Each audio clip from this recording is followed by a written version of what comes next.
Welcome to Conquer Fitness HQ.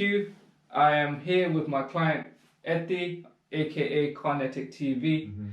He has been training with me for 2 years now. I'll go through some of the highlight reels of how he was when he started as to where he is now. He's just had his first successful fight, which turned into one of his major goals. Tell me a bit about it, Ethi. So when you first joined Conquer Fitness, how did you feel when, what was your idea? Why did you want to join? It was basically like just trying something new, fresh. So it's like a confidence builder. Yeah. A couple of people, I think back then they were kind of doing it. I was like, you know what, let me just try it. And I was like, you know what, let me just go. I remember the first session. I don't know if you want to talk about it. Yeah. It was crazy. When he came to my first session at the end, I put him through his paces. I do something called a fight or flight workout. So this is where I determine whether the client is going to be, basically it's a mindset test. So see if he wants to push through his limitations and if he listens to everything I say, just to push him to his limits. And if he comes back, that means he's worth training. If not, then sorry, Conquer this isn't for you. So he passed that with flying colours to the point where he nearly fainted. Yeah, I remember, man. And it was only, what, 10-15 minutes in? He blacked out, bro. It was mad. I remember I was on the floor, you had to hold my legs. Hold your legs and shake him out, give him some water, put some sugar in that. But yeah, man, Ethi's come so far from his journey. I'm so proud of him. You had a bit of mental health issues, if you want to talk about it. Even in the beginning, I kind of knew, I have to say, when I was first training with you, I didn't really have a lot of knowledge about mental health. But as I started training, I noticed it started improving on mental health slowly. Yeah. You said Tyson Fury is one of your icons. Yeah, he was one of my main. When I started slowly continued training with you, I started actually looking into boxing. Do you know what I mean? So then obviously, I found Tyson Fury. He's still one of my main role models. He's a big advocate for depression and mental health. Especially with where he's come from. And one thing I have with him in particular is mental health. And because he's achieved so much. He's come, I don't know if you know his story, but he's come back. From, 2 years, being the world championship again. World heavyweight championship. So he's been a big inspiration for me. So if he does boxing, I was doing boxing. I was like, you know what? Might as well just continue on with it. Yeah, why not? Why not? Going on to your training. So when you came to me and said you wanted to fight, this is just when I got back from Thailand. Oh yeah. So this was this time last year, I think. Yeah. You said to me that you wanted to get into the ring and you wanted to get fit for it. So while I was in Thailand, I gave you a plan. I told you to join a club. Which club did you join? Team Shock. Team Shock. Yeah, shout out to them. Wandsworth, shout out to them. They did a really good job, gave him some sparring partners, obviously adapted your skills and so forth. So tell me about it. When you went to the first Team Shock training class, how was it in comparison to Conquer Fitness? Obviously had... of course, good question. For a year from that, I was basically training with you, innit? Do you know what I mean? Just doing pads, whatever, you basically just teaching me. So obviously when I went there first, they're very welcoming.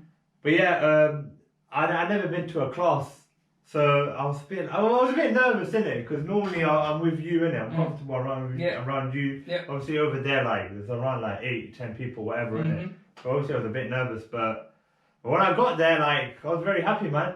I was it's so cool. There's other people there. No one's better than you over there. Everyone's trying to learn, innit? You know what I mean? So you're learning from people. At the end of the day, it's sparring, innit? Do you know what I mean, innit? You're learning from people, but they don't only do sparring, they do technique classes of course. Well. So that was very useful for me. But I think that just pushed me to a different level. Do you know what I mean? Because that's what happens. You need to play with other people. Yeah, you need to. That's how you learn. It's good to get the basics and stuff. If you feel nervous, it's good to come to someone like me where I can teach you the basics. Where you feel a bit more prepared to go into the next class. But when you go to a class, and obviously it's nerve-wracking. You don't know who's capable of what. You don't know if you're going to get beaten up. You don't know what to expect. But usually with Muay Thai or Thai boxing in general, it's a very respectful sport where people don't showboat too much. They don't give it the oomph. It's very respectful. So this is why I love the sport. You won't see it in the UFC where people go, I want to knock you up. It doesn't happen like that. And if you do and you disrespect a Thai, it's not a good idea. So it's good that you trained with Team Shock. You went to one of their interclubs which inspired you to fight, right? Yeah, of course. So I think a month after that, I just wanted to go see how it is. And then I remember like I really wanted to join the next one, like fighting the next one, but I kind of had an injury. Yeah. I was It out was your foot, right? No, it was my left calf. Ended up having a blood clot. That's Actually, crazy, I remember this time. You were off training for how long? Nah, well, the funny thing is, I couldn't. The main thing when I had my blood clots on medication, one of the side effects is I can't do no contact sports. So basically, I can't spar with anyone, but I can still train. Yeah. So when I was injured, I was still training. Yeah. But I was just doing bag work, like weights, Yeah. stuff like that. It was a bit boring. I couldn't wait to get back in, but I'm happy I still like continue training because most people they'll just like slip off. Yeah. Do you know what I mean? Like, they'll get lazy. How many 5Ks do you think you've done in the past? You know what it is? I got injured in June and I didn't come back to sparring October. So I started doing my runs August. So I started a bit late, but it's mad that like even the runs like they've helped me a lot. Yeah. I've seen your Instagram, man. 4 o'clock, 5 o'clock in the morning. You're running down the road. Let's go. If I don't do it, then throughout the day I'm not mentally right. So like I said, I do everything because of my mental health, man. It's all up here. Yeah, 100%. But look at the strength you got from it, man. No, I'm very happy. I really love doing my runs. Like, admirable, man. It's so crazy how you come so far. From coming to nearly failing in your first session. The funny thing is, I didn't know how big I was until I started watching the videos. Like, when we watched it back, I didn't even remember you being that big. Do you know what I mean? It's just so crazy, man. I just look so different now. It looks so different, feels so different. That's the way you move. I'm going to go through some highlight reels of how Ethi is transformed with some before and after shots of doing similar drills. You'll see the movement change, you'll see the weight loss, you'll see the energy. It's crazy how far he's come. It's just amazing. So, you had your first interclub. You asked me to corner you. We went to Circulate Fitness. Oh yeah, shout out to them, Shout out to Circulate Fitness. Great interclub, really controlled, good fun, great people. All the clubs that were there were very respectful, very fun. So tell me a bit about it, man. When you were prepping for the fight, what was going through your head?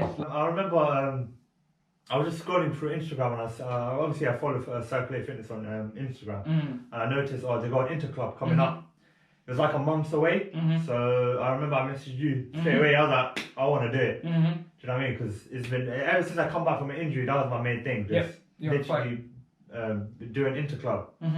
So yeah, literally, I was fully ready, man. Ever since I knew that, I was like, you know what? I messaged you, and then I was just fully ready. Throughout the whole month. I was just training every day, man. Probably like one day off. I feel like I prepared very well for it, man. Training towards the fight prep. I got you to spar with my older brother. That put you through some paces. Obviously, because he's quite experienced. He's got a bit of a heavy shot. Very heavy, man. We'll go through some of the highlights. But Ethi persevered, pushed through all the training, everything that threw at him, he really pushed through. Sparring with your brother, like, because he's so advanced. Like, I learned so much from him. Even though he was big, whatever, like, we weren't in the same weight, but I just learned so much from him. I mean, his shots compared to the shots in the fight, how were they? No, it was completely crazy. Different. It was different. His shots are just, they're so with intent, like, he hits with... He picks them off. He doesn't waste energy. But this is it. The more you train, the more advanced you get. The more that you'll be able to shoot accurate shots and basically hit with intent, like you said. Instead of just throwing all the time, you'll see things and start throwing. Pick it. Exactly. But the big thing's coming. You're gonna go in for another interclub quite soon. So obviously I've got Ramadan coming up, so probably take a little break. So definitely after that, I'm gonna do the next interclub. People think that fighters, they're like aggressive people. Well, when you actually know them, man, they're very humble people. 100%. We're crazy in the ring, but outside the ring, you don't need show to be. Respect, innit? A lot of people don't need to be. I think the reason why people probably wild out or get a bit crazy is because they're insecure. My personal opinion is people that are loud, people that are obnoxious, people that want to start fights and stuff is because they're insecure. They've got something going on with themselves and they don't know how to control it, so they take it out on others, and it's like a small man syndrome kind of thing. Like I want to be like, I'm a big man, and you want to show people. Realistically, you don't need to show anyone anything. You can just be yourself. Of course. It's a humble sport though, isn't it? 100%. It teaches you respect, like it teaches you a lot, man. It's changed me. So you can change anyone, innit, into a good person. Couple of questions. In terms of Conquer Fitness, how would you rate my training, my transformation, or like your transformation? You started me, so obviously I want to give out 10 out of 10. Any highlights? What did you like about the training? You know what it is? It's your coaching. That one-to-one, like, I don't know, it just connected with me. Yeah. You know what I mean? So definitely. That's how I've come so far, man. Yeah. Because I first started off with you. Obviously, I've gone like to sparring, wherever like that, but I've just learned so much from you. So I definitely recommend it, man. Do you know what I mean? You're such a good coach. If you can change me, you can change anyone out there. Do you know what I mean? People just gotta work hard, man, and then be patient, man. Thanks for coming, bro. It was nice to meet you. Yeah.